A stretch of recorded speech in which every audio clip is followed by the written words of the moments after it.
And welcome to Hidden History, Stories from the Secret City. I'm Keith McDaniel, along with my co-host, Ray Smith. Good morning, Ray. Good morning, Keith. How are you today? I'm doing good. I'm doing good. I see online you've been taking tours around. Yes, we did. We auctioned off a tour at the AdFact Bow Tie event. It's back in November. Hmm. And I got to take them around yesterday, spent nearly 4 hours with them. And I think we had a good tour. We did some things that I don't normally do in tours. I Hmm. let them go through the Scarborough Community Center and the Scarborough Preschool. Hmm. The preschool is just a neat opportunity to talk about a portion of our history that's not as well known, and I was proud to be able to do that. And then obviously we get in the Alexander Guest House, which Yeah. is always a stop for me. So we had a good tour and enjoyed it. Well, good. Well, that's great. That's great. Well, let's go ahead and let you introduce our guest today. We have a return guest with us today, Cameron Reed. Hmm. He is a good friend. He is actually the individual that when I first got to know him, we were talking about how much electricity the Manhattan Project used here in Oak Ridge. Hmm. And he's the one that did the research, got with Tennessee Valley Authority, and figured out just about what the electric, well, not just about, he had the actual records of what the electricity was that was being delivered to Oak Ridge. And that's where we learned that in Colonel Nichols' book, The Road to Trinity, Hmm. when he suggested that we had used in Oak Ridge 1/7 of the electricity in the nation, Hmm. what he actually was looking at and referencing was the electricity produced by TVA. Right. And Cameron did the calculations that gave insight into that mistake. Now, speaking of mistakes, I often Google things on the internet, and I'll sometimes have something come up, and I'll read it, and I'll say, "Oh, that sounds pretty good. I wonder who wrote that." And then I'll be looking along trying to find who wrote it, and I'll say, "Whoa, there's a mistake. Oh, I wonder who wrote that." I hope it wasn't me. No, it was Ray Smith. It'll be me. So I understand Colonel Nichols making, or Major General Nichols, I understand him making a mistake. I've made more of them than I like to admit. I wonder if he was looking for a promotion. Yeah, I don't know what he might have been doing. Cameron, tell us a little more about yourself, what you're doing now, and then we want to talk a little about the Oppenheimer movie. I think that's a subject that you're interested in, and Keith and I are interested in. And then eventually, while we're talking, tell us about your idea for your next book. Okay? Well, thanks for having me on again. And best wishes to all your listeners for the Christmas season. Yeah. Um, I am a retired physics professor from Alma College in Michigan, though presently living in Nova Scotia, where my wife has family. But I'm still keeping myself out of trouble by teaching some classes at local universities, and I have an editing gig with a physics journal, and I'm still publishing some papers on the Manhattan Project, which has kind of been an obsession for A number of years, I a know. good 20 years now, various books and papers, because it's just an endlessly fascinating, Oh, it is. the rabbit hole is so deep Hmm. uh, that there's, it really is just almost a bottomless topic. And so I got interested in it many years ago, and found when I was teaching full time, it was a perfect vehicle for introducing my students, my physics students, to a lot of concepts, because a lot of what was going on was really pretty comprehensible at an undergraduate level, and would be an interesting illustration for the students of some of the things they were seeing in class. And at that time, I ended up developing a kind of a general education class for non-science students.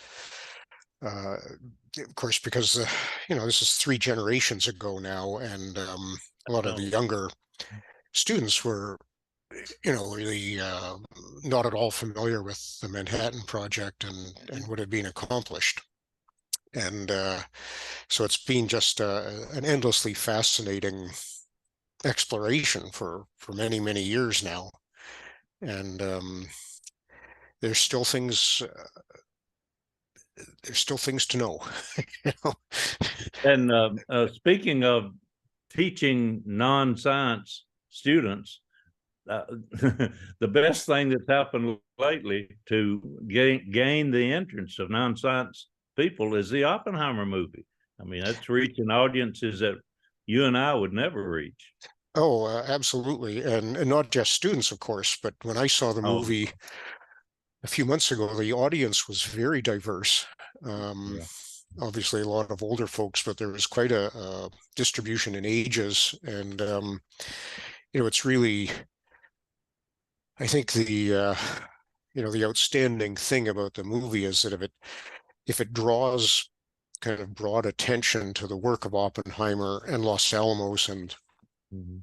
the rest of the project, which probably most people obviously aren't aware of, not aware of the legacy of the project and then the number of nuclear weapons that are still out there.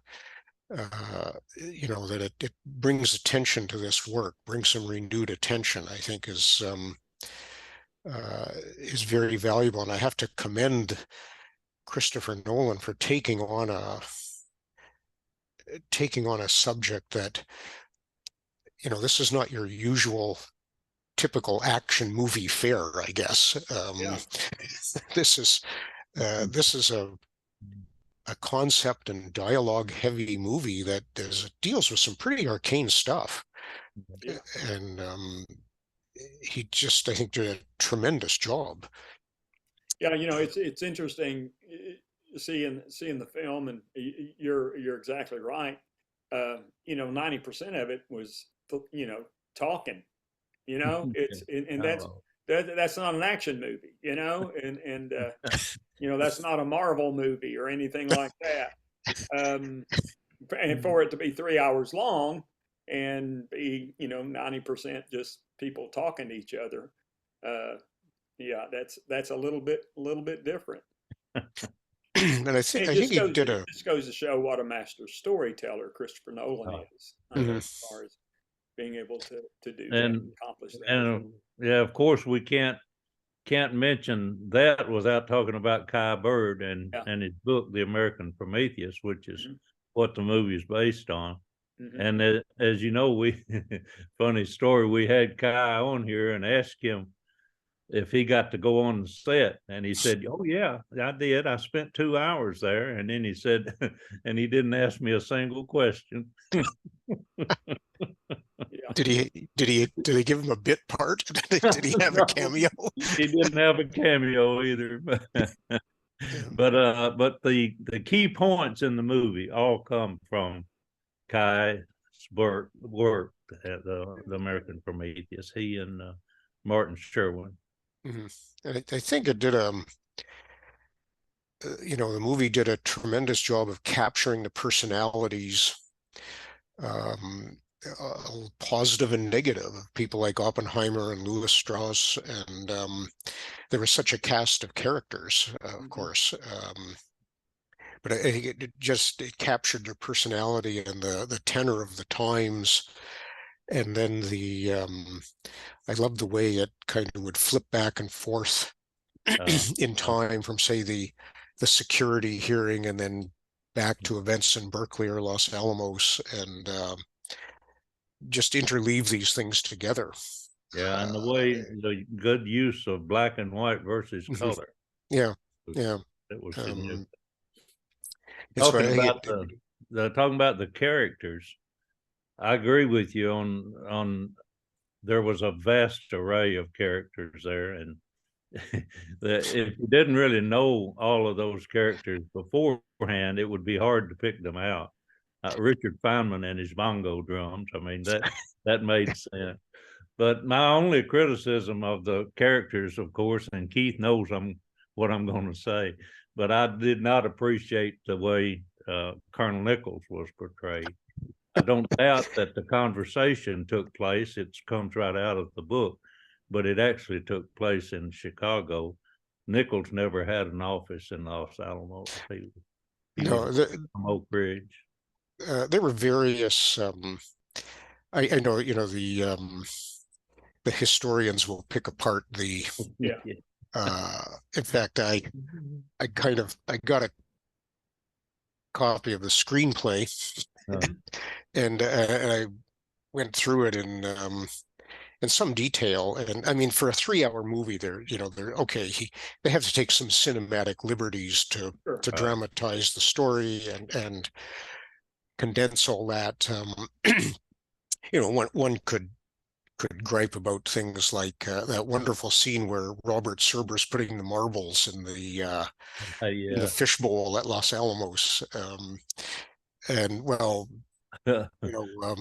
Hanford. Neither Hanford nor Oak Ridge were up and running, of course, by that time. Yeah, I agree, and it's a really good concept visually, using those marbles. But I doubt that was ever the case. And I don't think Oppenheimer visited Fermi's reactor in Chicago, so they obviously had to take some cinematic license. I think it was good to tie that Fermi's reactor into the story. It's a vital part of it. Mm-hmm. So however he did it is fine. Yeah, he has to. You think of all the aspects of the story that lay outside Los Alamos strictly, but were essential to the story and have to be woven into it. That was, I think they really did a pretty remarkable job of getting all those threads together.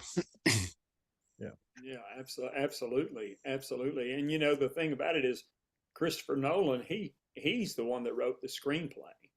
Yeah. I mean, he was the one that took the book, got the book and developed the screenplay from it. And his sensibility as a filmmaker and a film director and, his experience, I think he knew that you're exactly right. There was some cinematic license that he had to take in order to be able to tell all the parts of the story that didn't make the movie just a jumble of different things that kind of tied pieces of the story together to a certain degree to where the audience could understand it and relate to it, even though it may not have been completely historically accurate. I tell this story, and I've told it on here before, about Tom Hanks and Steven Spielberg when they were producing Band of Brothers. They were just starting to do Band of Brothers, and they wanted to get the real guys, their blessing and their story. So they met with Richard Winters, who was if there was ever an American hero from World War II, it would be Richard Winters from Band of Brothers. And Tom Hanks met with him and was talking to him. He said, "Listen," he says, "this is Hollywood. This is movie making." He says, you're gonna, in the movie, you're gonna say things you never said. You're gonna go places you never went. He said, "Our goal is if we can get 12% of it accurate, then we've done our job." He said, "But our goal is to get 17% of it accurate." So, that's just the nature of the beast. It wasn't, and Ray was gracious enough to invite me to speak to a group before the movie came out because he wasn't available. And I told them, I said, first of all, this group is ETech, the group in Oak Ridge that meets every week of all the movers and shakers.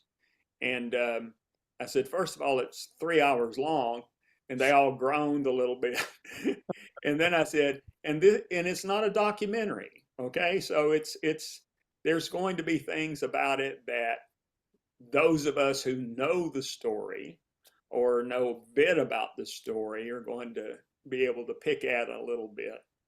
But, the overall sense of the story and the overall sense of who Oppenheimer was and what was involved is going to be presented in such a way that is going to be accessible to people that would never otherwise be interested in it. Mm.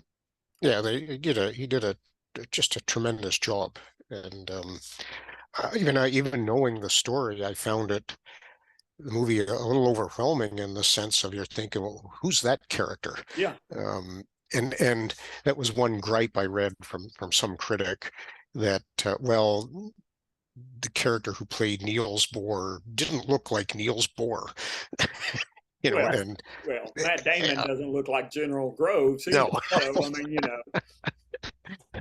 Um, and so it's I imagine, yeah, for somebody who, I guess that speaks to how well it was done, that most people would probably never heard of most of these people, and but it didn't seem like 3 hours. yeah, it didn't. It was a fast 3 hours. And that's sort of one of the things about it.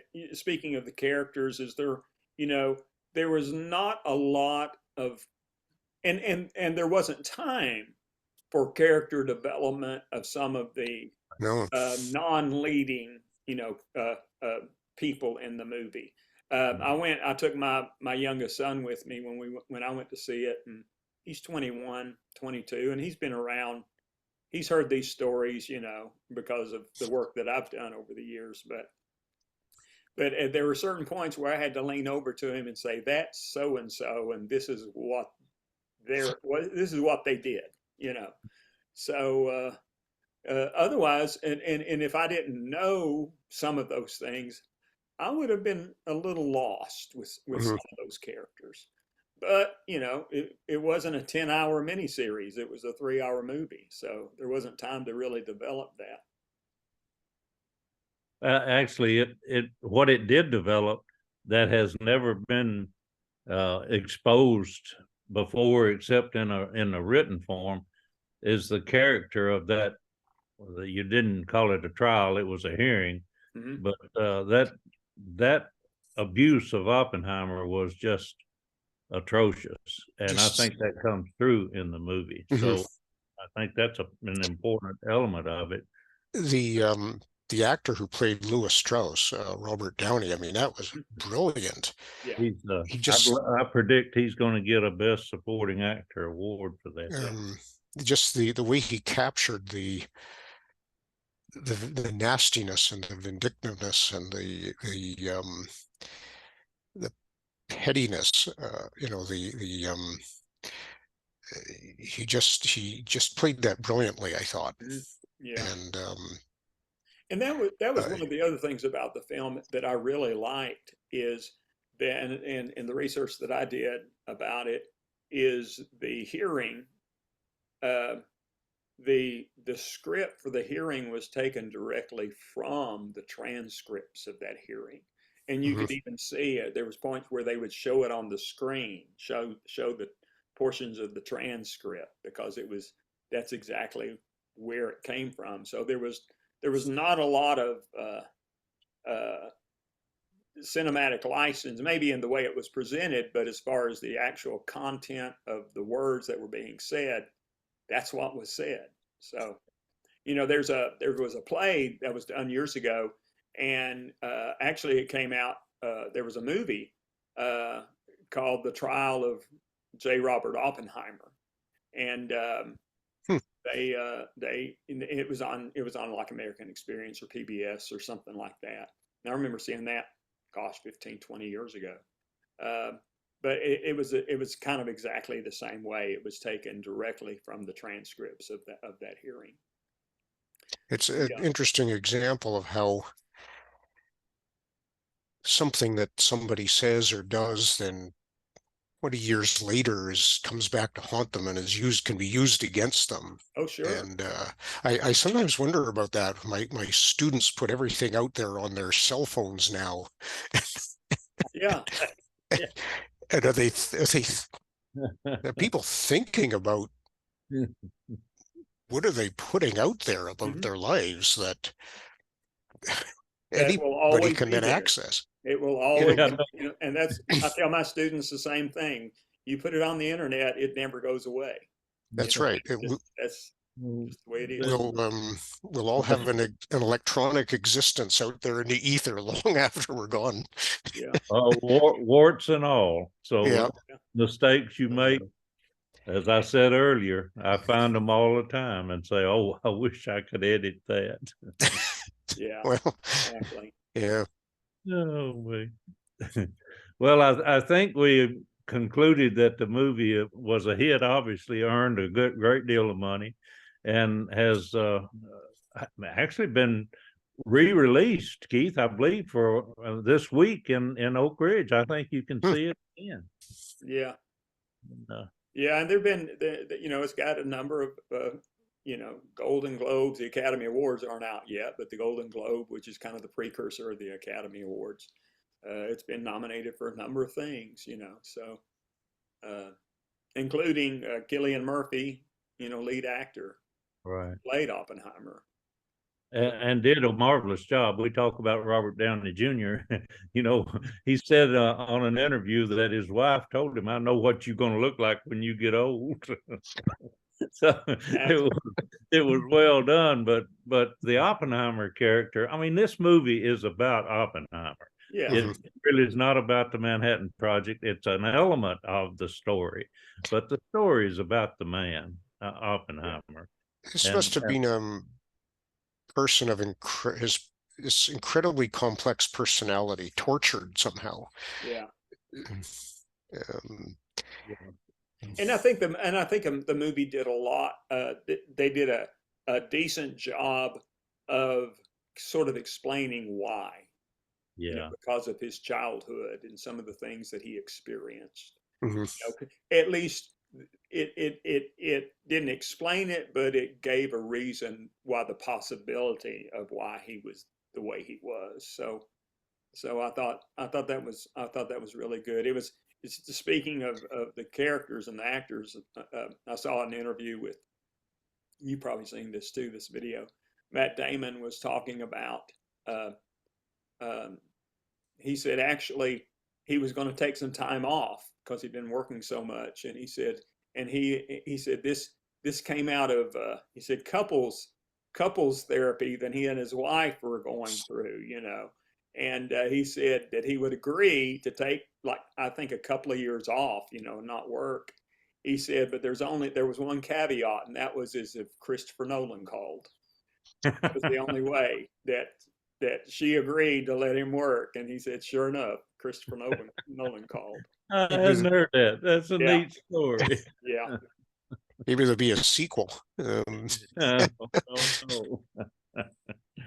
Oh man. All right. Well, that's enough on Oppenheimer. Oppenheimer. If Tell us about your idea. You mentioned a little bit to me about what you're trying to do. Let the viewers know what to look for in the not too distant future, in your way of thinking of what we need to know. Okay.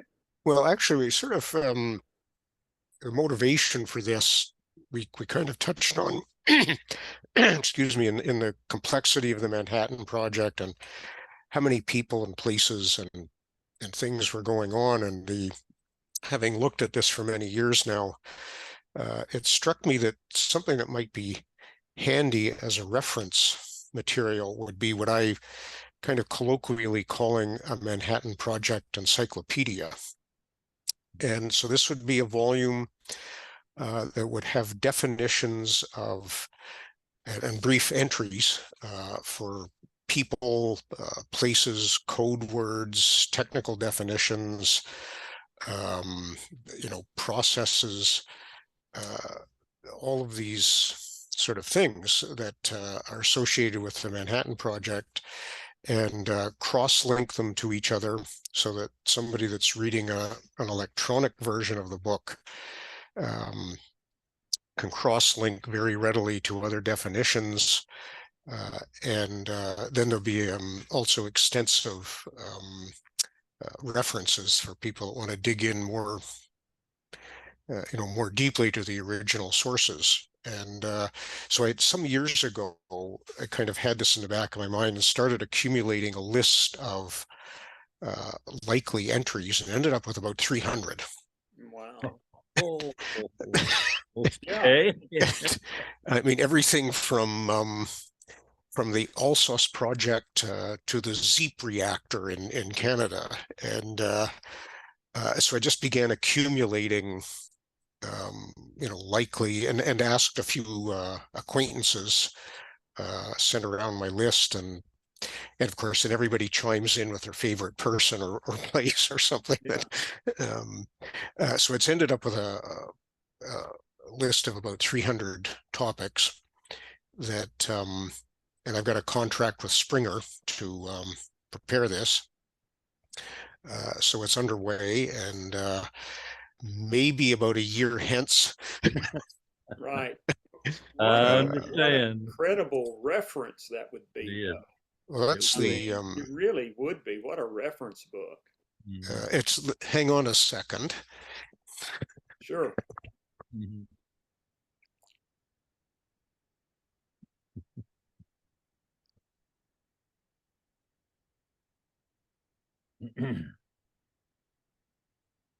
Okay, here's the preliminary printout so far.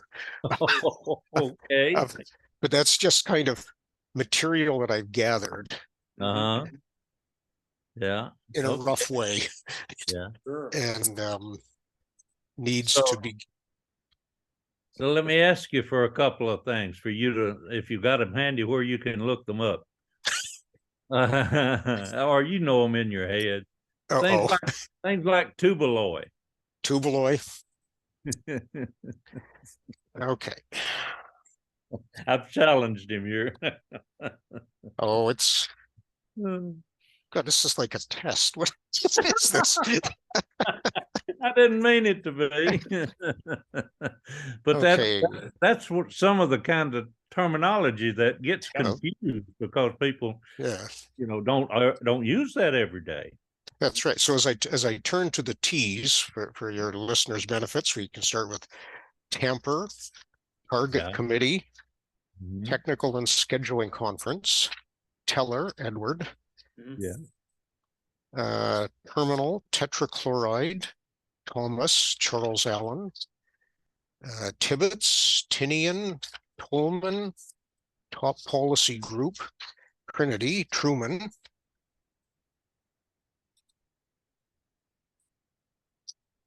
Tubaloy. Here we go. I knew it would be there. Okay, so that's a pretty, so these things can vary from a brief paragraph to, for something like Trinity, Yeah. Oh maybe a yeah. few pages. Also, tube alloy, code name for the British wartime nuclear program. The name was chosen by Wallace Akers, Director of Research for Empirical Chemical Industries, which took over administration of the Maud Committee. Also used as a code word for uranium in general. See Kiernan's book on the girls of Atomic City. Yeah. Very good. Uh, Denise and I talked about that term when she used it in the book, and you're exactly right. It started with Great Britain's program, yeah. but it did get used otherwise as well too. So it's things like that, and now with the text processing software, it makes things so easy to hyperlink references Oh, yeah. that it becomes almost a game to see how fancy you can get with the cross-referencing. Sure.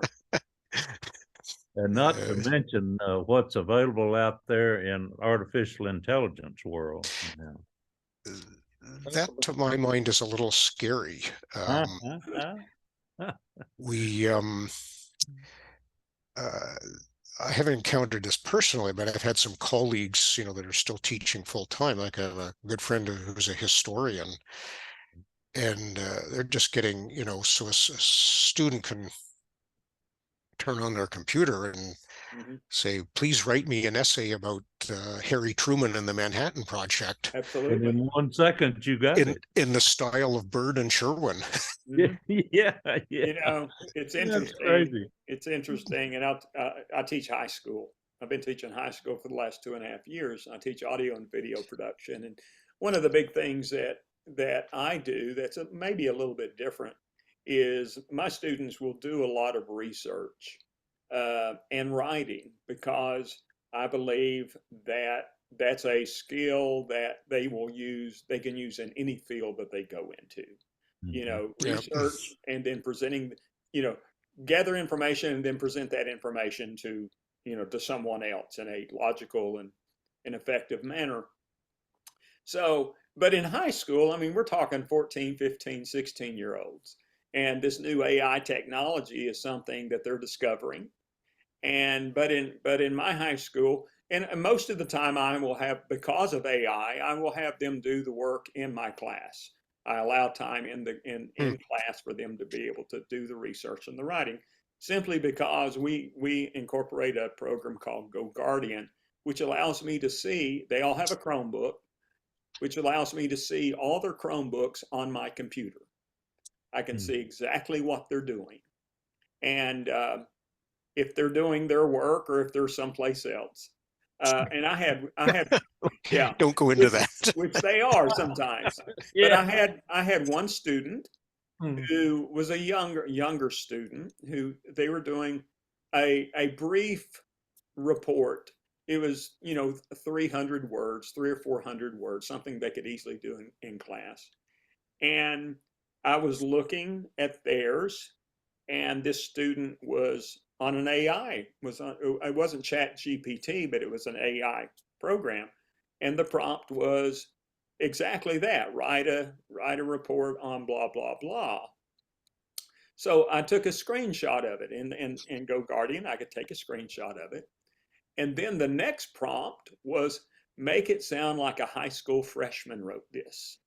So I took a screenshot of that and I went,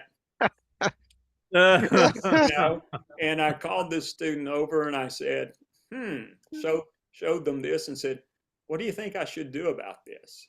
And they were like all shocked. I said, it's not like you didn't know that I have this capability to see what you're doing. I told you at the beginning of the semester that this is what I use. And I said, now go back and write it yourself. And this particular essay was really an opinion piece anyway.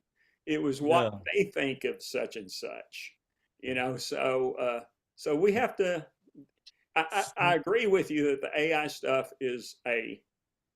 can become a serious problem, but I also am investigating ways in which it can be helpful and beneficial to be able to accomplish certain tasks. And that's what, because it's like the internet. It's like, the cell phone. It's not going away.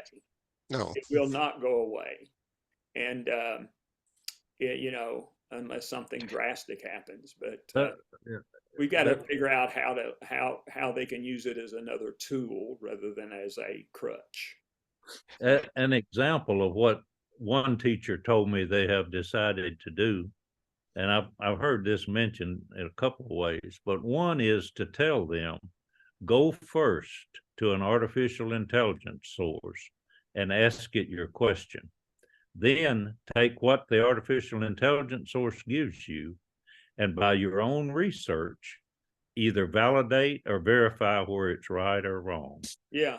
That is a way to have them, use primary sources, real research, and validate what the artificial intelligence gives them. Because, I mean, that's the quickest tool in the world to give you something. It may not be, come on, if it's 90% accurate, then you only have 10% that you've got to go in there and clean up. That's pretty good. It's yeah.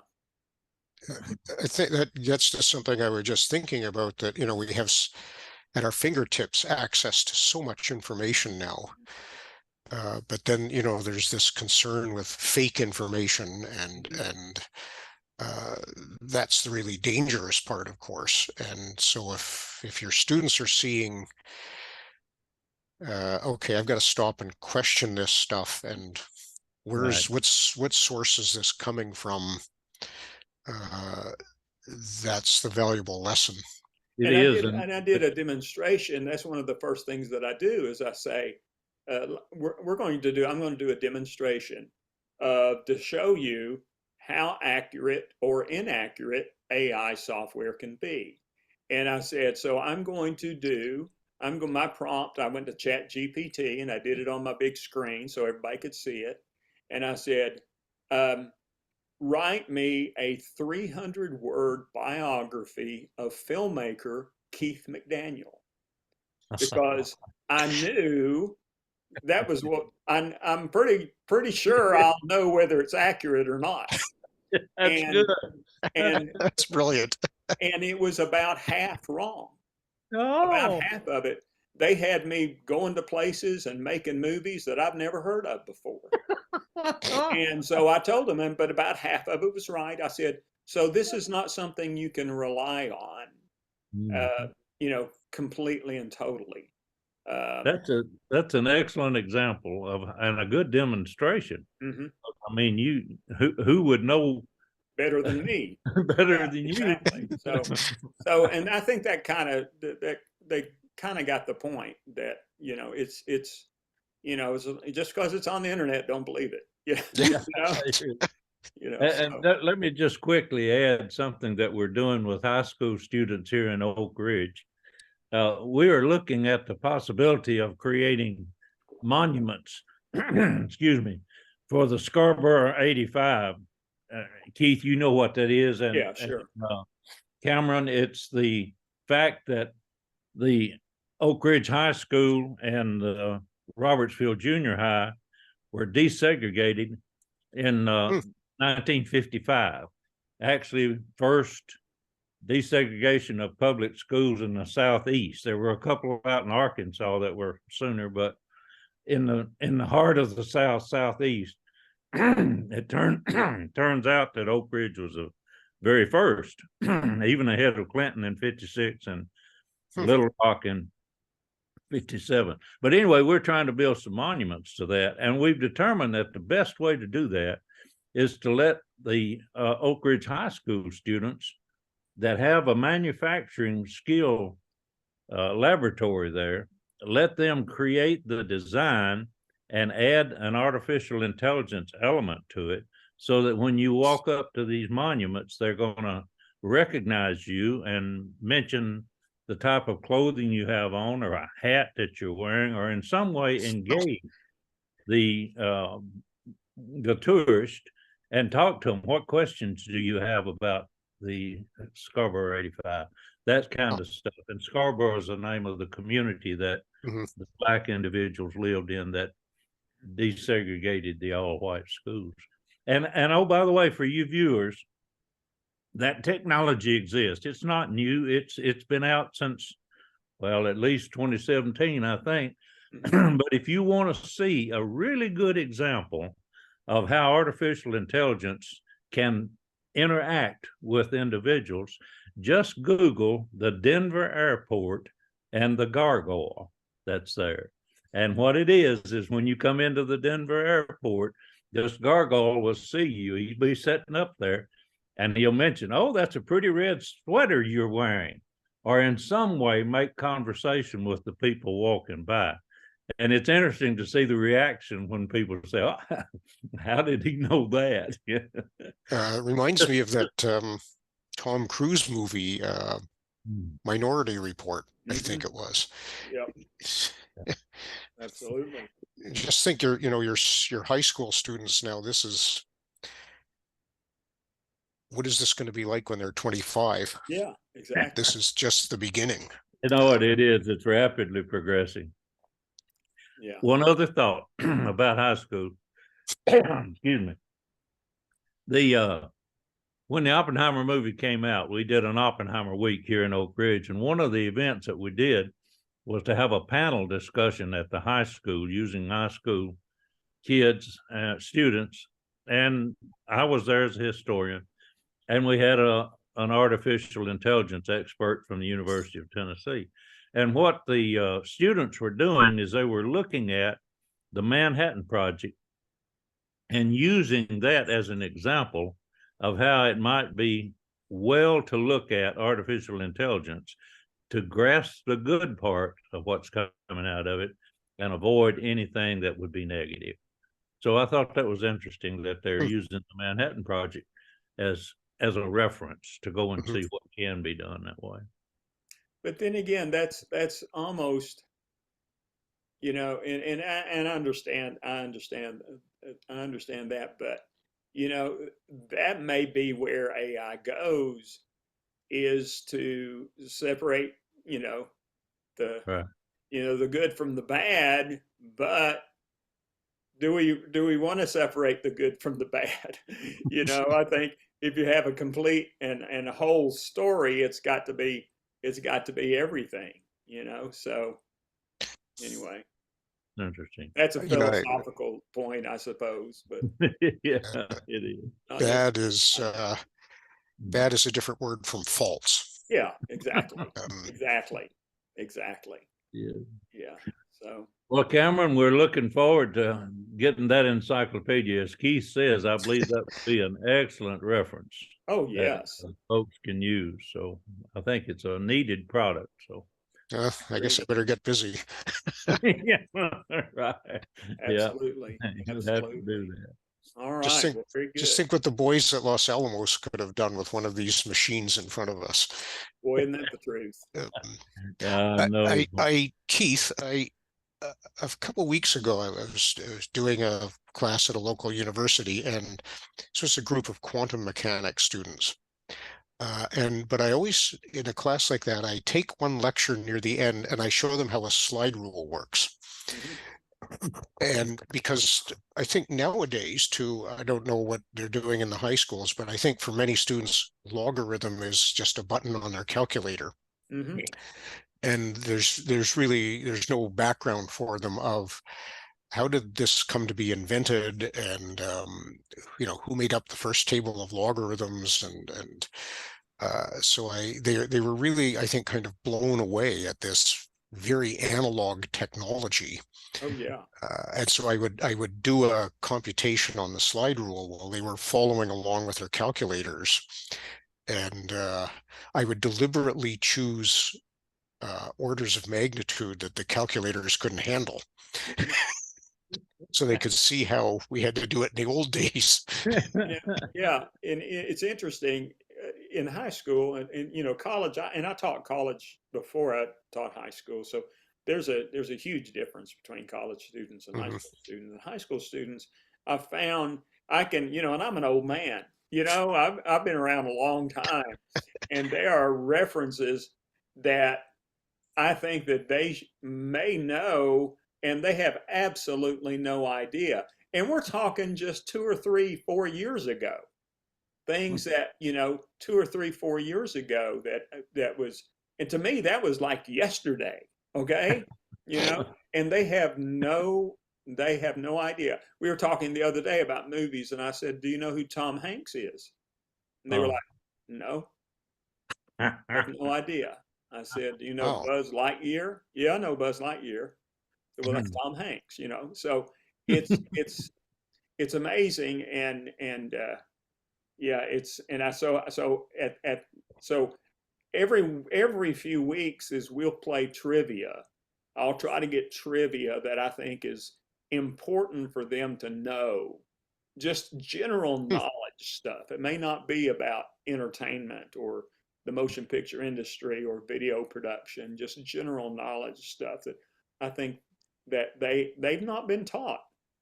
And I said, I think it's just important for them to be well rounded like that. What do they know, say, of the Apollo moonshots? Oh Or, no, I mean, that no, was stuff that when I was that age was just, Yeah. yeah. uh, Well, I mean, a few of them do, but for the most part, no, they have no clue whatsoever. You know, I show several films throughout the year, especially in my beginner class, uh, and most of the time they're things that I was a part of or I made. and that because I can talk about it and talk about how it was made and how it came to be and things such as that. But these are also films that I think are important for them to see. You know, obviously I show Secret City, the Oak Ridge Story, you know, every class, and we talk about, you know, Oak Ridge because we're 15 minutes, you know, we're 12 miles from K-25. The school is 12 miles from K-25. You know, they need to know what happened, you know, just up the road. So anyway, it may be a losing battle, but that's okay. I'll go down fighting. For fun, you could show them Dr. Strangelove. Yeah, exactly. Exactly. So, Oh, all right. Well, very good. Well, we appreciate you, Cameron, being with us, and I Oh, really am thanks. looking forward to that yeah, encyclopedia. I mean, very, that would be fantastic. I So, guess I better get busy. I guess so. I've, I guess I've so. told my wife this is absolutely the last book, but yeah, oh. Yeah, yeah. yeah. I understand. Ray, do we have We something do. coming up, or are we going to take a break over No, Christmas? no, we do. We've got one coming up. The Donna Clark is going to talk to us, and she's going to talk about her parents, Glenn and Evelyn Parker Clark, who were here during the Manhattan Project in Oak Ridge. And I think it'll be interesting to let her talk about her experience of her parents and how they met. And we'll have another conversation there. And then we're going to bring Alan Carr back Mm-hmm. from Los Alamos in January. I think we've got him scheduled there. And then Good. got a special treat from a lady that has written a couple of books about Oak Ridge. She's a poet, Mm-hmm. and she you may know one of the books, Abiding Appalachia. Mm-hmm. Familiar with that book? She wrote that a number of years ago, but she's a tremendous lady, and we've got her scheduled in January as well. So Okay. we've got some good programs coming up for folks. How long have we been doing this now, Well, Keith? I was about to say, Ray, that we are coming up on our, well, we've got a few more to go, but it won't be long before we will have our 100th episode. Oh We my might need to goodness, plan something special we for our do. 100. We're into the 90s now. Okay, well So let's think it about will that. be 4 years in April, I believe, Yeah, that we've we've been been doing. doing this. Oh, So It's fun. when will this be accessible? I had a friend was asking. this afternoon, Oh, okay. yeah, yeah. Hey, we use artificial intelligence. No, It's no, quick. no, we use It's Keith called Keith intelligence to, McDaniel. yeah. I don't edit this. We just record it and then I'll post it on the YouTube this afternoon on our channel, and I'll email Ray a link and he'll send it to you. So it Yep. should be Sounds good. available sometime this afternoon. Wow. So yeah. All right. Rarely do we edit. Sometimes we have little Yeah, we've made kerfuffles that we time have with to it. fix, but not very often. So anyway, all right. Well, thank you so Very much good. again, Cameron and Ray. Yeah, and Okay. thank you. Thanks, Appreciate and you. Yeah. have a good Christmas. All right, you And you too. too. You too. And folks, we'll be back soon with another Hidden History. Mhm. Thanks.